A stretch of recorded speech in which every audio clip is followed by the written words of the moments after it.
வாழ்க வளமுடன். ஓம் நமச்சிவாய. அனைத்து தமிழ் உள்ளங்களுக்கும் வணக்கம். நிகழும் மங்களகரமான விசுவாசு ஆண்டு பங்குனி மாதம் 18ஆம் நாள் புதன்கிழமை அன்று சதுர்தசி திதியில் உத்திரம் நட்சத்திரத்தில் விருத்தி நாமயோகத்தில் வணிசை கரணத்தில் அமிர்தயோகம் கூடிய நன்னாளில் இந்த மகத்தான ஏப்ரல் மாதம் பிறக்கிறது.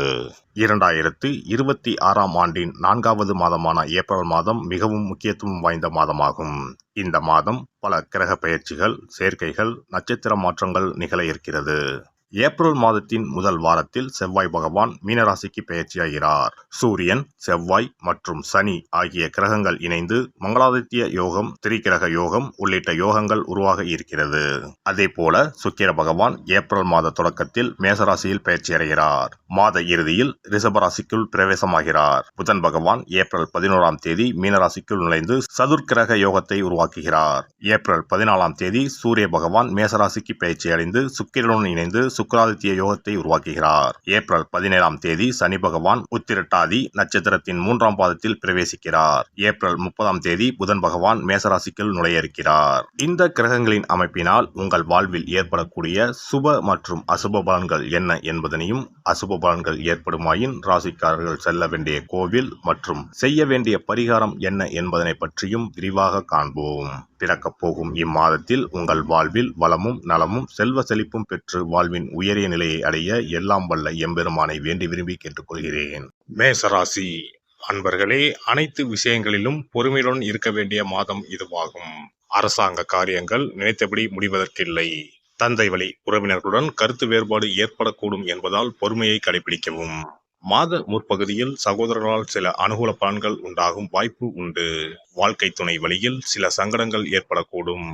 கணவன் மனைவிக்கு இடையே சிறு சிறு கருத்து வேறுபாடுகள் ஏற்படக்கூடும்.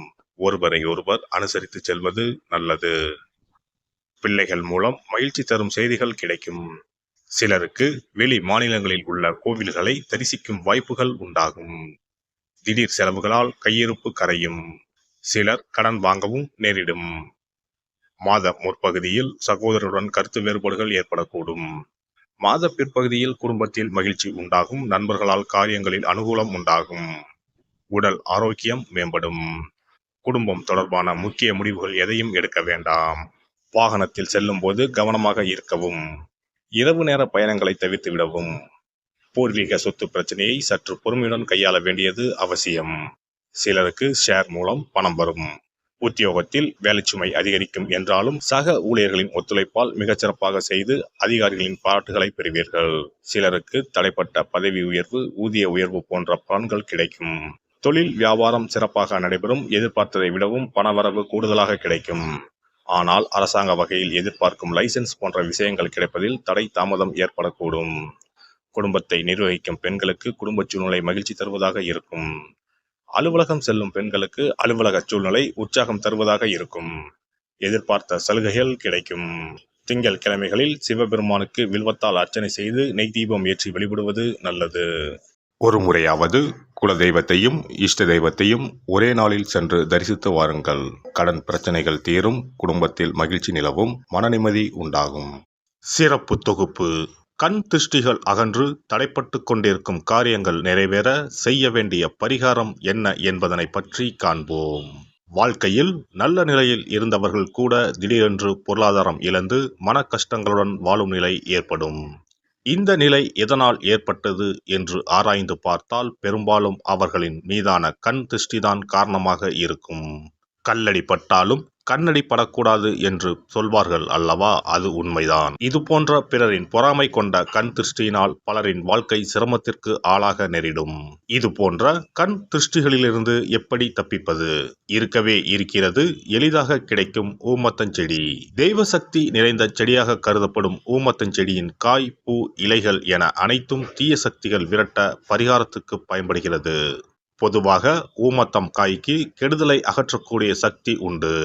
நம் வீட்டில் உள்ள எதிர்மறை சக்தியை அகற்றுவதற்கு ஊமத்தங்காய் தீபம் சிறந்த பரிகாரமாகிறது. தெய்வீக மகத்துவம் நிறைந்த ஊமத்தங்காய் மற்றும் பூவையும் எடுத்துக்கொள்ளுங்கள். வீட்டுக்கு அருகில் இல்லை என்றால் நாட்டு மருந்து கடைகளில் கிடைக்கும். இந்த 2 பொருட்களையும் மஞ்சள் தண்ணீரை கொண்டு நன்றாக கழுவி விடுங்கள். சிறிது நேரம் அவற்றிலுள்ள ஈரம் போக ஆறவிட்டு பிறகு அவற்றை ஒரு மஞ்சள் துணியில் குலதெய்வத்தை வேண்டி ரூபாய் நாணயத்தோடு சேர்த்து முடிந்து வீட்டின் நிலைப்படியில் கட்டி தொங்கவிடுங்கள். இந்த முடிச்சை வெள்ளிக்கிழமை அல்லது ஞாயிற்றுக்கிழமைகளில் தயார் செய்து வாசல் படியில் கட்டுவது சிறப்பு. தினமும் வீட்டில் தீபம் ஏற்றி காண்பிக்கும் போது இந்த முடிச்சுக்கும் காண்பிக்கவும். இதேபோல் ஊமத்தம் இலைகள் கிடைத்தால் அந்த இலைகளை சுத்தமான மஞ்சள் தண்ணீரில் கழுவிவிட்டு அவற்றை கொண்டு வீட்டில் இருக்கும் விநாயகருக்கு திங்கள் கிழமைகளில் தொடர்ந்து அர்ச்சனை செய்து வர வேண்டும். ஊமத்தம் பூவையும் விநாயகருக்கு சூட்டலாம். 3 வாரங்கள் தொடர்ந்து திங்கள் கிழமைகளில் விநாயகருக்கு ஊமத்தை இலையால் அர்ச்சனை செய்து ஊமத்தம் பூவை சூட்டி வழிபட்டால் வீட்டில் உள்ள கெட்ட சக்தி நடமாட்டம் மற்றும் கண் திருஷ்டிகள் தீரும். ஊமத்தம் செடியும் சிவபெருமானுக்கு உகந்த இலை ஆகும்.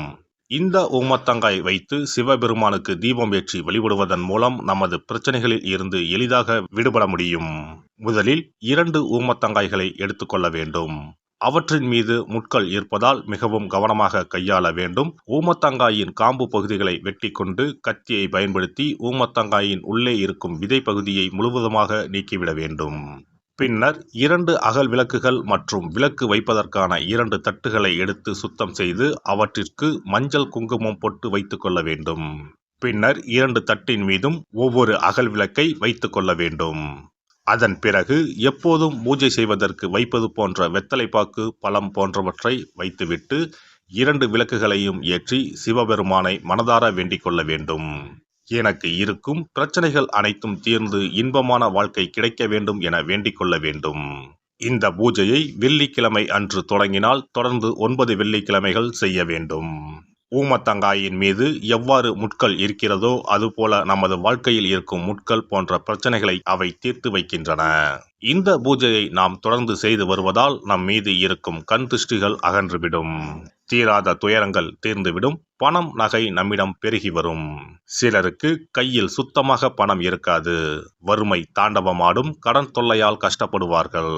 பண பிரச்சனையில் சிக்கி கொண்டிருப்பவர்கள் இந்த தீபத்தை ஏற்றினால் 3 வாரங்களில் நல்ல பலனை பெற முடியும். தொழிலில் நல்ல முன்னேற்றம் இருக்கும். கடன் பிரச்சனைகள் தீரும். உறவினர்களிடையே பகைமை இருந்தால் அவையும் மறைந்துவிடும். நோய்வாய் உள்ளவர்கள் இந்த தீபத்தை ஏற்றுவதன் மூலம் நல்ல பலனை பெற முடியும். பொதுவாகவே எந்த பரிகாரம் என்றாலும் அதை முழு நம்பிக்கையுடன் செய்தால் மட்டுமே முழு பலன் கிடைக்கும் என்பதை நினைவில் கொள்ளுங்கள். எல்லாம் வல்ல இறையருளால் நீங்களும் உங்கள் அன்பு குடும்பமும் உடல் நலம், நீலாயுள், நிறை செல்வம், உயர் புகழ், மெய்ஞானம் ஓங்கி வாழ்க வளமுடன். இந்த வீடியோ பதிவு உங்களுக்கு பிடித்திருந்தால் லைக் பண்ணுங்க, கமெண்ட் பண்ணுங்க, ஷேர் பண்ணுங்க. மறக்காம சப்ஸ்கிரைப் பண்ணுங்க. பக்கத்துல இருக்கிற பெல் பட்டனை கிளிக் பண்ணுங்க. நன்றி, வணக்கம். ஓம் நமச்சிவாய. சிவாய